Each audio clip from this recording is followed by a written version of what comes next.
আলাইকুম রহমতুল্লাহি বারাকাতুহু। প্রিয় এসএসসি পরীক্ষার্থী, তোমরা কেমন আছো? আশা করছি তোমরা ভালো আছো। আজকের ক্লাসে তোমাদের স্বাগতম। আজকে আমি এসএসসি পরীক্ষা 2021 এর অ্যাসাইনমেন্ট ফিনান্স ও ব্যাংকিং বিষয়ের তৃতীয় সপ্তাহের অ্যাসাইনমেন্ট নিয়ে হাজির হয়েছি। আজকে আমরা এখানে প্রশ্ন এবং উত্তর দুইটাই আমরা প্রশ্ন সমাধান করে দেখাবো। আমি যেভাবে লিখতে বলবো ঠিক একইভাবে যদি তোমরা লিখো তাহলে অবশ্যই তোমরা সর্বোচ্চ নাম্বার পেয়ে যাবে ইনশাল্লাহ। অ্যাসাইনমেন্ট তৈরি পূর্বে অ্যাসাইনমেন্টের বিষয়বস্তু, অ্যাসাইনমেন্টের শিরোনাম, শিক্ষণফল, নির্দেশনা ইত্যাদি আমরা পড়ে নিতে হবে। অ্যাসাইনমেন্ট নম্বর ও অধ্যায়ের শিরোনাম। অ্যাসাইনমেন্ট নাম্বার 2, তৃতীয় অধ্যায়, অর্থের সময় মূল্য। ওকে, অ্যাসাইনমেন্ট এর শিরোনাম: বিনিয়োগ সিদ্ধান্ত গ্রহণে অর্থের ভবিষ্যৎ মূল্যের ভূমিকা নিরূপণ করো। শিক্ষণফল: অর্থের সময় মূল্যের ধারণা ব্যাখ্যা করতে পারবে। অর্থের বর্তমান মূল্য ও ভবিষ্যৎ মূল্যের মধ্যে সম্পর্ক নির্ণয় করতে পারবে। অর্থের ভবিষ্যৎ মূল্য নির্ণয় করে বিনিয়োগ সিদ্ধান্ত নিতে পারবে। এবং নির্দেশনা, সংকেত, ধাপ, পরিধি। অ্যাসাইনমেন্ট প্রণয়নের ক্ষেত্রে নিম্নের বিষয়গুলোর যথাযথ ব্যাখ্যা ও নির্ধারিত সমস্যার যথাযথ সমাধান বিবেচনায় নিতে হবে। উদাহরণসহ অর্থের সময় মূল্যের ধারণা ব্যাখ্যা দিতে হবে। উদাহরণসহ অর্থের ভবিষ্যৎ মূল্য ও বার্ষিক চক্রবৃদ্ধিকরণ প্রক্রিয়ার ব্যাখ্যা করতে হবে। উদাহরণসহ বছরে একাধিকবার চক্রবৃদ্ধিকরণের মাধ্যমে ভবিষ্যৎ মূল্য নির্ণয়ের প্রক্রিয়া ব্যাখ্যা। সমস্যা: একজন চাকরিজীবী জমি বিক্রয় করে 10 লক্ষ টাকা পেলেন। তিনি 5 বছরের জন্য টাকাগুলো দুটি ব্যাংকে রাখতে চান। একটি ব্যাংকে 6 লক্ষ টাকা এবং অন্য ব্যাংকে 4 লক্ষ টাকা রাখবেন। এই জন্য এক্স ও ওয়াই দুটি ব্যাংকে যোগাযোগ করলে এক্স ব্যাংকে 9% চক্রবৃদ্ধি মুনাফা এবং ওয়াই ব্যাংকে 8.5% সাপ্তাহিক চক্রবৃদ্ধি মুনাফা দিতে চায়। এমত অবস্থায় কোন ব্যাংকে কত টাকা রাখলে অধিক লাভবান হবেন তা নিয়ে তিনি সিদ্ধান্তহীনতায় ভুগছেন। তার বিনিয়োগ সিদ্ধান্ত গ্রহণের জন্য তোমাকে যৌক্তিক পরামর্শ দিতে হবে। আমাদের 5টি প্রশ্ন উত্তর দিতে হবে। নির্দেশক, দেখো নির্দেশক কী কী আছে। অর্থের সময় মূল্যের ধারণা, অর্থাৎ সংজ্ঞা দিতে হবে। তারা বলছে যে উদাহরণসহ অর্থের সময় মূল্যের ধারণা যথাযথ ব্যাখ্যা করলে 4-এ 4 নম্বরই আমরা পেয়ে যাব ইনশাল্লাহ। অর্থের ভবিষ্যৎ মূল্য ও চক্রবৃদ্ধিকরণ প্রক্রিয়া বলছে উদাহরণসহ অর্থের ভবিষ্যৎ মূল্য ও চক্রবৃদ্ধিকরণ প্রক্রিয়ার যথাযথ ব্যাখ্যা করলে আমরা 4-এ 4 পাবো। বার্ষিক চক্রবৃদ্ধিকরণ ও বছরে একাধিক চক্রবৃদ্ধিকরণ।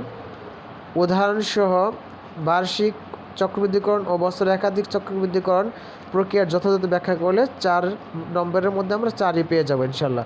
বার্ষিক চক্রবৃদ্ধিকরণ ও বছরে একাধিক চক্রবৃদ্ধিকরণ করে অর্থের ভবিষ্যৎ মূল্য নির্ণয় যদি আমরা করি তাহলে কী হবে? 4, অর্থাৎ সমস্যার আলোকে যথাযথ প্রক্রিয়া অনুসরণ ও সূত্র প্রয়োগ করে সঠিক অর্থের ভবিষ্যৎ মূল্য নির্ণয় করলে 4-এ 4 পাবো। বিনিয়োগ সিদ্ধান্ত অর্থাৎ গাণিতিক ফলাফল ও যথাযথ ব্যাখ্যাসহ সঠিক সিদ্ধান্ত গ্রহণ করলে আমরা 4-এ 4 পাবো। তাহলে আমাদের এই অ্যাসাইনমেন্টে 5টি প্রশ্নের উত্তর দিতে হবে এবং প্রত্যেকটা প্রশ্নের মান হচ্ছে 4। আর তাহলে টোটাল অ্যাসাইনমেন্টের মান হচ্ছে 20। তাহলে চলো অ্যাসাইনমেন্ট আমরা প্রথম প্রশ্ন ছিল যে সময় মূল্যের ধারণা। যে সময় মূল্যের ধারণা আমি যতটুকু পড়ব ঠিক ততটুকুই তোমরা অ্যান্সার করবে। এখান থেকে শুরু করবে। অর্থের সময় মূল্যের ধারণা: ফিনান্সের দৃষ্টিতে সময়ের সাথে সাথে অর্থের মূল্য পরিবর্তিত হয়, অর্থাৎ এখানকার 100 টাকা আর 5 বছর পরের 100 টাকার সমান মূল্য বহন করে না। এখনকার 100 টাকা অধিকতর মূল্যবান, এটাই অর্থের সময় মূল্য ধারণা। অর্থের সময় মূল্যের মূল কারণ সুদের হার। মনে করি আমি আমার বন্ধুর কাছে 100 টাকা পাই। এমত অবস্থায় সে বলল 100 টাকা এখন না পরিশোধ করে 1 বছর পর পরিশোধ করবে। অর্থের সময় মূল্য বলে যে এখনকার 100 টাকা আগামী বছরের 110 টাকার সমান মূল্য অনুযায়ী সমান মূল্য বহন করে।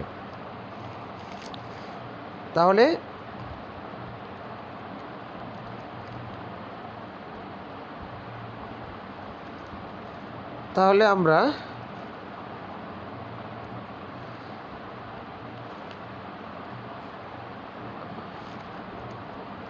এখান থেকে শুরু করব। ওকে,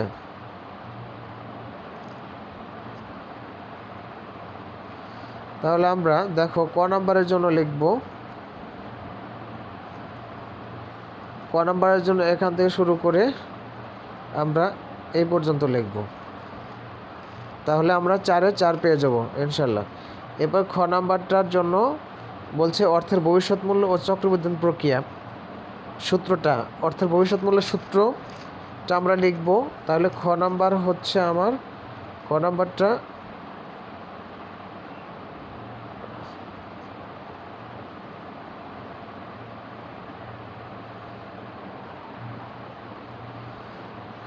আমার এখান থেকে শুরু করতে হবে। অর্থাৎ ভবিষ্যৎ মূল্য ও চক্রবৃদ্ধিকরণ প্রক্রিয়া এখান থেকে শুরু করে আমাকে লিখতে হবে। দেখো কোন পর্যন্ত লিখতে হবে।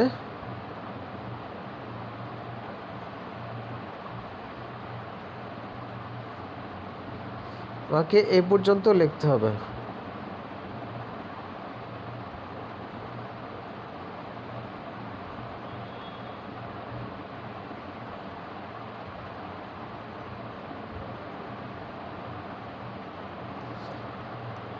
আমাকে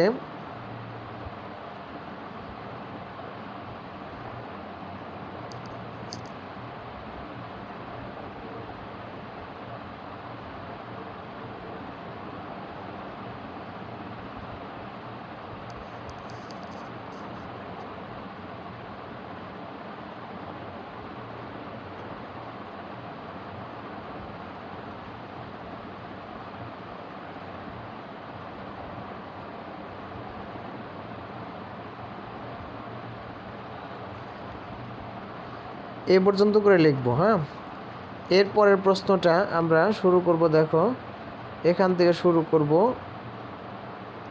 এখান থেকে শুরু করব যে বার্ষিক চক্রবৃদ্ধিকরণ ও বছরে একাধিক চক্রবৃদ্ধিকরণ করে অর্থের ভবিষ্যৎ মূল্য নির্ণয়। এখান থেকে শুরু করে আমরা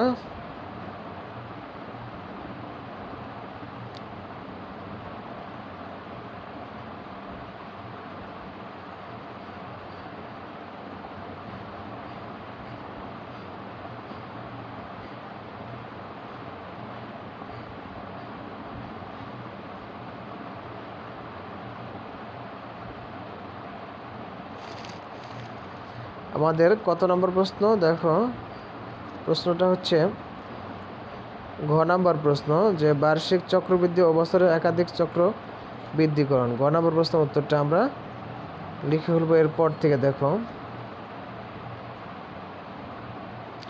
বার্ষিক চক্রবৃদ্ধিকরণ ও বছরে একাধিক চক্রবৃদ্ধিকরণের ভবিষ্যৎ মূল্যের গ নাম্বার এখান থেকে শুরু করে আমরা একদম শেষ পর্যন্ত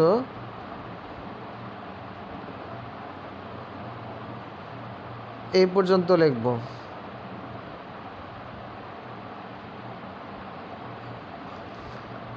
এখান থেকে আমরা এই পর্যন্ত লিখব ইনশাল্লাহ।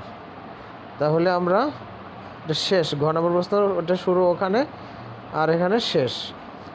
আর ঘ নম্বর প্রশ্নটা হচ্ছে তোমার এখান থেকে শুরু হবে, এখান থেকে শুরু হবে, এখান থেকে শুরু করে আমরা একদম এটা রেজাল্টটা বের করে ফেলবো সূত্র বসিয়ে, যে কোন ব্যাংকে কত টাকা জমা রাখলে তিনি অধিক লাভবান হবেন এ বিষয়ে পরামর্শ। যেমন আমরা জানি বার্ষিক চক্রবৃদ্ধির ক্ষেত্রে ভবিষ্যৎ মূল্য কোনটা, FB = PB × 1 + I whole n। তো সূত্রটা বসালাম এবং আমার এক্স ব্যাংকের ক্ষেত্রে বর্তমান মূল্য PB = 6 লক্ষ টাকা, আর সুদের হার I = 9%, বছরে চক্রবৃদ্ধির সংখ্যা n 5 বার, অর্থাৎ ভবিষ্যৎ মূল্য কত? তো PB 6 লক্ষ, মান বসাবো, মান বসে আমাদের 9 লক্ষ 23,160 টাকা প্রায়। আবার সাপ্তাহিক চক্রবৃদ্ধির ক্ষেত্রে ভবিষ্যৎ মূল্য ওয়াই ব্যাংকের ক্ষেত্রে আমরা এক্স ব্যাংকের ক্ষেত্রে বর্তমান মূল্য ছিল 4 লক্ষ টাকা, সুদের হার এত পার্সেন্ট 8.5%, বছরের সংখ্যা 5, বছরের চক্রবৃদ্ধির সংখ্যা 52, ভবিষ্যৎ মূল্য কত হবে? তো চক্রবৃদ্ধির সূত্রটা আমরা বসাবো, পিবি সমান 4 লক্ষ ইন্টু 1 প্লাস আই মানে হচ্ছে সুদের হার 0.085 আর নিশ্চয় হবে 52 আর 5 ইন্টু 52 আমরা বের করলে 6,11,640 টাকা আসে। এক্ষেত্রে 5 বছর পরে মোট পাবেন এত টাকা। তাহলে আমাদের রেজাল্ট আমরা ওখান থেকে লিখলাম, ঘ নাম্বার আমরা এই পর্যন্ত লিখব, ঠিক আছে? ওখান থেকে শুরু করে এই পর্যন্ত লিখব। আর ঘ নাম্বারের জন্য আমরা এখান থেকে আমরা করব, এটা ব্যাখ্যা করব। এক্স ব্যাংক 4 লক্ষ টাকা, ওয়াই ব্যাংকে 6 লক্ষ টাকা জমা রাখলে হয়, তাহলে এক্স ব্যাংকের ভবিষ্যৎ মূল্য দেখো এত 4 লক্ষ টাকা, 6,15,000 এত হয়। আর এখানে হইতেছে কত? 9 লক্ষ এত। যেহেতু প্রথম অবস্থার ক্ষেত্রে 5 বছর পর মোট মূল্য অপেক্ষা দ্বিতীয় অবস্থার ক্ষেত্রে 5 বছর পর মোট মূল্য কম, সেহেতু প্রথম অবস্থাতেই অর্থাৎ এক্স ব্যাংকে 6 লক্ষ টাকা এবং ওয়াই ব্যাংকে 4 লক্ষ টাকা জমা রাখলে তিনি অধিক লাভবান হবেন। তাহলে আমরা বুঝতে পেরেছি শিক্ষার্থী। তাহলে আমরা ওখান থেকে এই পর্যন্ত করে আমরা 4 নাম্বার অর্থাৎ 5 নম্বর প্রশ্ন উত্তরটি লিখব। তাহলে শিক্ষার্থী, প্রিয় শিক্ষার্থী আমার, তুমি ভালো থাকো, ভালোভাবে অ্যাসাইনমেন্ট করো এবং পূর্ণ নম্বর পাও। আল্লাহ হাফেজ।